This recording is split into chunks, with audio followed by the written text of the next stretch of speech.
You're listening to the Missionary Perspective Podcast with veteran missionaries Eric Johnson and Joshua Mead.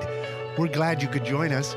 We trust this podcast will be both a blessing and a challenge as we relate topics in world evangelism from a missionary perspective. Now, here's Josh and Eric.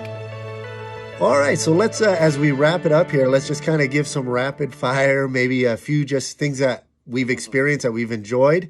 I'll start with this. I've been to conferences where they will research a country that the missionary is from. Maybe they'll contact the veteran missionary. They'll look up online. They'll have a team. Maybe they'll have a class if you have a school that does research, or dedicate somebody in your missions committee, or somebody, if you're a pastor, you need to delegate this because it can be time consuming, but have a budget, some resources. And then I've been to churches where they create what they would call like a walk-through room, where they take a Sunday school class or a classroom and they decorate it as if it's the country. So they try to integrate some of the things they learned about the country, reach out to the missionary, reach out to Eric Johnson. Hey, if I was to go to the marketplace in Dominican Republic, what are some things we would find?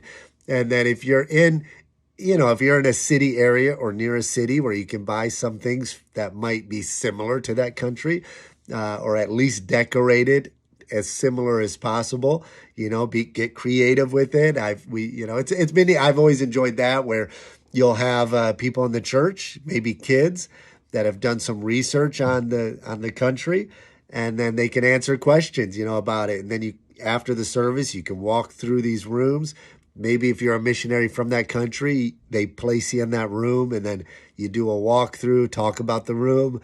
I have different things, if there's fruit from that country, or, different things like that. I thought that was really neat. A couple churches I've been to, it is time consuming. It takes a little bit of a budget to set that up, but I thought that was pretty cool. That's pretty neat. It's like next level stuff there, actually. I obviously first start thinking about my stomach. So I think of like gift baskets, and I think about, oftentimes when there's a busy activity, it is nice to have maybe a little trove of snacks, because you don't know where you're going from one place to the other, especially for little kids. If like breakfast is kind of a quick thing and you have some breakfast items, that's always nice. We actually do that when we have missions conference here and there's speakers, and we know that schedules can be tight, so we kind of have a gift basket so in the morning time they can take care of themselves. And another thing is, you were talking about homeschooling and families. One of the experiences we had, I remember our daughter, Ashley, the first time she got to participate in a school for the first time. And the Christian school allowed her to be, a normal kid for the day. And that was awesome for her. And she really enjoyed that. And so, every church has different situations, things like that. Just thinking about the missionaries that are coming. And kind of, as Josh mentioned earlier, maybe even having in your own mind a long checklist of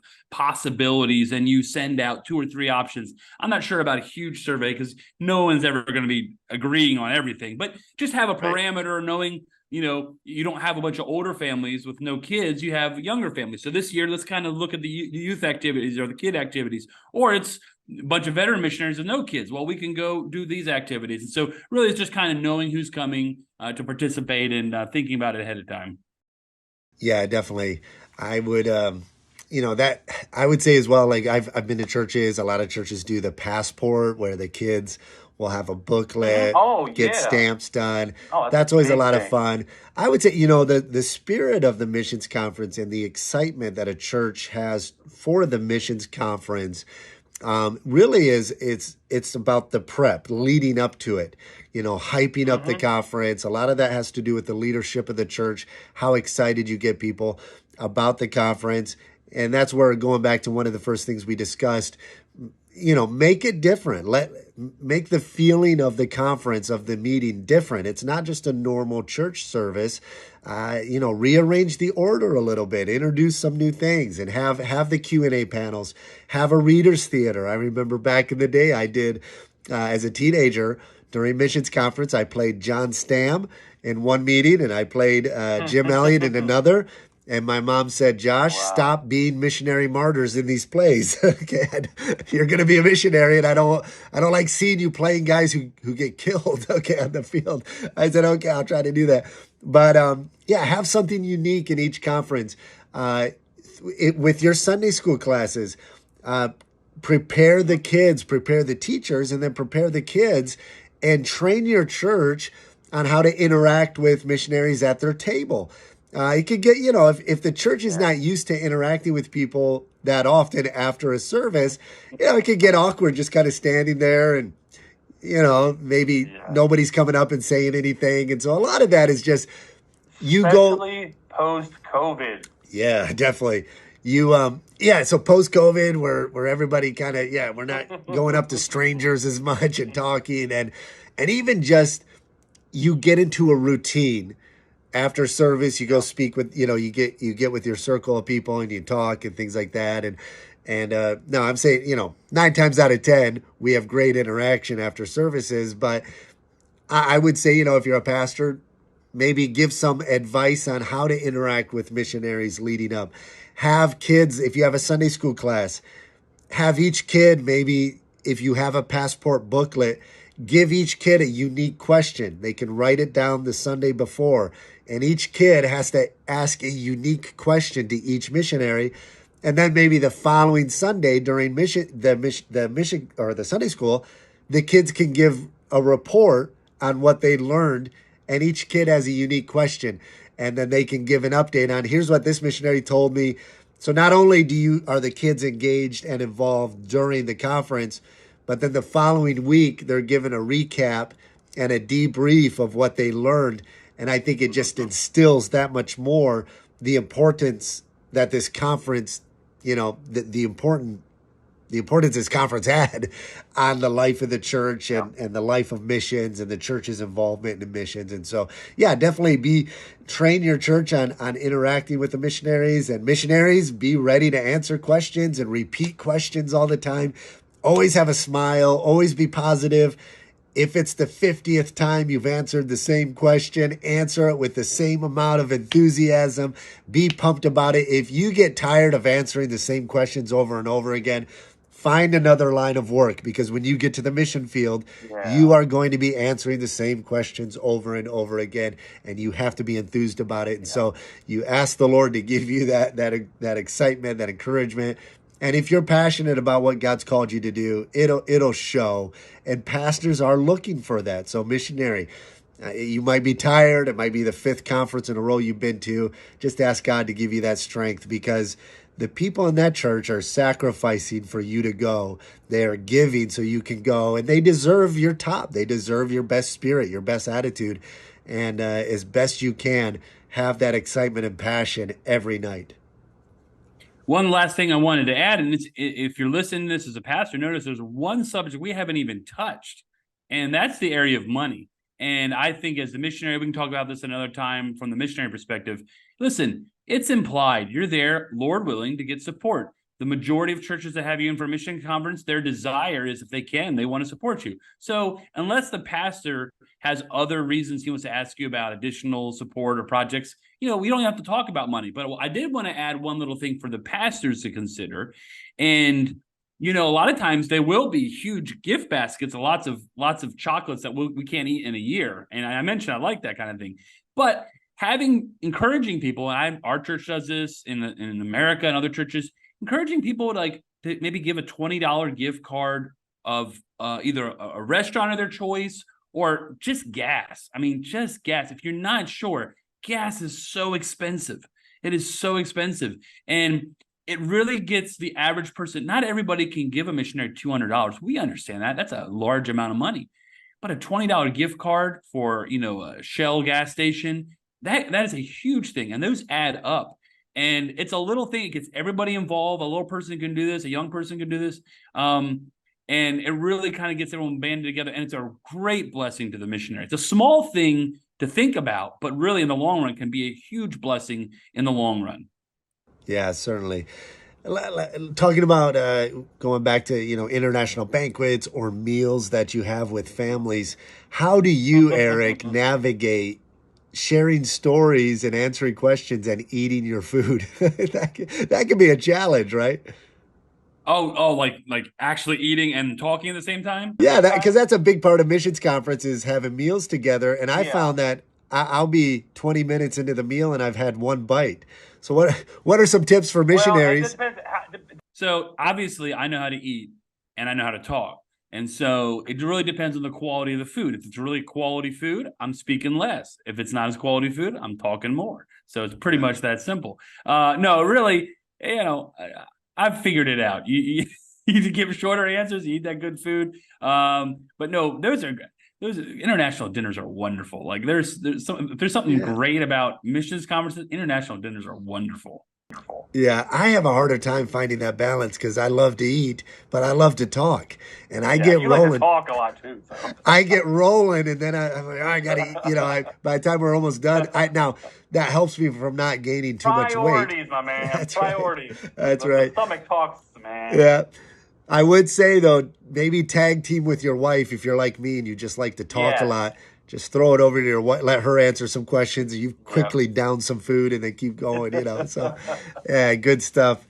Well, I would say, maybe during a missions conference, if you're a pastor, obviously if you practice faith promise, if that's how you raise some funds for the year, have the missionaries every time they get up. I've been in churches where the pastors say, hey, in your presentation, integrate faith promise into it. If you do a Q&A, have the missionaries talk about how faith promise has impacted their life. It was a big part of my life as a teenager, preparing me for trusting God for finances. Amen. When I gave through faith promise as a teenager. And I remember as a teenager, I knew I was going to be a missionary. And so my first faith promise, I wrote down, I think, $20 a month. And then I thought, well, I'm going to be a missionary. I better do $20 a week. And then I kept increasing it until it was like over half of my paycheck, which I think my parents weren't big fans of because I was supposed to be saving for Bible college. But God provided either way. And so it's have missionaries give a little excerpt in their presentation and just keep that faith promise. I think, we've been doing, or maybe explaining why missionaries need support. Like a lot of churches where it's a new concept, it's hard to understand, why do they need so much money? Well, it's like, when I tell people, as long as I've lived here, gas has always been over $5 a gallon. They're all like, what? $5? Like, yeah, it's over $5 a gallon and they're complaining about 3.5. So sometimes you just have to actually explain it to people. Right. Yeah. There's a lot of dynamics that go into the funds that you need as a missionary to work on the field and things like that. And going back even on deputation, I don't think I ever brought up once about support. It can be an awkward thing. Like, are you going to support us or not? Sure. And so I would say, as a missionary, it is a little awkward, being direct about the support. I would say on the missionary end, have a separate letter that you can give to the pastor when you leave, especially if you're raising support or if it's a new church, that kind of lays out, if the church decides to partner with us, here's how you can, send support in. If you're part of a mission board that this church is not already a part of, that doesn't support missionaries through that board, just have the specific instructions on how to stay in touch. Have all of your contact information and just let, in this letter, say, hey, if you have any more questions about our ministry, and we still would like to continue to, be partners in prayer, things like that. And so just do follow-up letters. And if you're a pastor, as a missionary, we always appreciate it when the pastor will upfront say, hey, if we have you in, we're going to do our best to take you on. Or they'll say, we may not be able to support you, but we would like you to come anyways. And so if that's upfront, it's a little easier, yeah. Here's the thing, and this is to the missionary, not to the pastor. Like, I think every pastor generally wants to take their missionaries on, especially for a missions conference. Like, there's so much that's already implied, okay? They don't expect you to come and just hang out and they never want to see you again. That's the reason they're investing in you. Also, I think in the time of the missions conference, it doesn't need to be spoken, because usually if they're doing missions giving, they've got to see a month, two. But whenever that period of time is, if it hasn't already been implied and spoken to that we're hoping to take you on or we're taking you on, listen, don't tell me you're going to go to the other side of the world and talk to strangers, but you can't call back a pastor and as a friend, just say, hey, pastor, we're getting ready to go to the mission field on this date. We're at 74%. We loved our time with you. We wanted to know where we stood. Is there any chance we're going to support? Like, that is a legitimately easy question to ask. A lot of people don't want to do it, though. They're very scared. Yes. And it's like, listen, if you're scared to talk to the pastor, how are you going to go talk to that guy on the other side of the world? Like, it just needs to be simple follow-up. A lot of times, a letter is fine, but I think if you can get a hold of the pastor, a lot of times putting people's feet to the fire, especially I've noticed, our support, we jumped like 10 or 20% the last month, where I just simply followed up with other pastors and said, we're getting ready to go. Can we count on you for support? And that's what I said. I said, can we count on you for support? Kind of put it to them a little bit, because you came in, and you know what? A lot of them are like, oh, you ready to go? Yeah, count on us. And, pastors want to know, they want to be informed. And if you're kind of like, sometimes they'll forget about you. That is great advice, Eric. I'm kind of the opposite, where I'm more timid with that, and I've had to work on that and develop that. And I think maybe we would have had a little more support if I would have been a little more direct in a tactful way. So definitely, I agree with that. As a missionary, definitely learn to develop that, because missions is about relationships. You're not just raising money for money's sake. These are partnerships, and the pastor wants to know that you have communication, you know what you're doing. And I think anybody would appreciate, if you as a missionary appreciate a pastor being direct with you in a tactful way, then it would be reciprocated. And that partnership, definitely goes a long way. So that is great advice. Well, as we wrap up here, Eric, is there anything else that you wanted to add? I would say, as a missionary, just learn to love and embrace the missions conference journey, especially raising support. If you're a veteran missionary, try to get to as many conferences as you can. It's understandable. Sometimes you just do a weekend meeting, and there's other activities going on, and maybe your kids are in school. So missionary, be flexible. Pastors and churches are also flexible. We have wonderful churches that support us, that are very understanding. Maintain open communication, Eric. If you're not going to come with your kids, let the church know right up front, because they might, I made the mistake early on. When we first got back, we scheduled a meeting. I thought I told the pastor that my kids wouldn't be there. And he did 2 hotel rooms, because most hotels don't let you all bunk in one places. Right. Fortunately, he was very gracious about it. I said, oh no, I failed to let you know my kids won't be here. And so he was very gracious about it. They were able to rearrange the schedule, get reimbursed for the extra room. So that was my bad. So be sure you're upfront, missionary, with the pastors. They put a lot of time and effort into preparing for this conference. And so you should put the same amount of enthusiasm and time and effort into being there and preparing for that conference. So. Yeah, I second all of that. Be prepared, missionary. Be prepared. Everyone does their best to communicate, but sometimes things just come up and they need you to do something. Be prepared for kids' classes. Be prepared to preach, speak, encourage, open the door. Whatever you got to do, be prepared. You're there to serve. And if the Lord allows, you'll be partners for a long time. That's right. Well, praise the Lord. That's excellent. Well, I'm on my way to California this Friday. Got several conferences and meetings, and updating churches in person. And then I'm off to Senegal and the Gambia this December. And so we will probably not be recording as many with Eric and I podcasts in the next couple of weeks, but we got some great interviews lined up. And in some of the conferences I'll be doing some interviews. And so we are looking forward to sharing those interviews with you. Be sure to go to our Facebook page, like the page, go to YouTube. We're trying to get more subscribers with YouTube. And so even if you don't have a YouTube account, it's real easy. Yeah, just go to YouTube, sign up with your email, subscribe, share it to at least one friend, and get the word out. And then go to Apple Podcasts, Spotify, leave a review. And the reason we want to get it out is because we think this will be a blessing to missionaries, to church members who love missions, and to pastors who are leading churches that want to be mission-minded. And our objective is just to serve the local church and to share and encourage missions with missionaries and churches around the world. Eric, you are in the Dominican Republic, enjoying the nice weather there. I am in freezing cold, 32 degrees, Michigan, and can't wait to get out to California where it's going to be a little warmer. This is Josh Mead from Michigan. Eric Johnson in the sunny DR. God bless. Thanks for tuning in. Have a great week.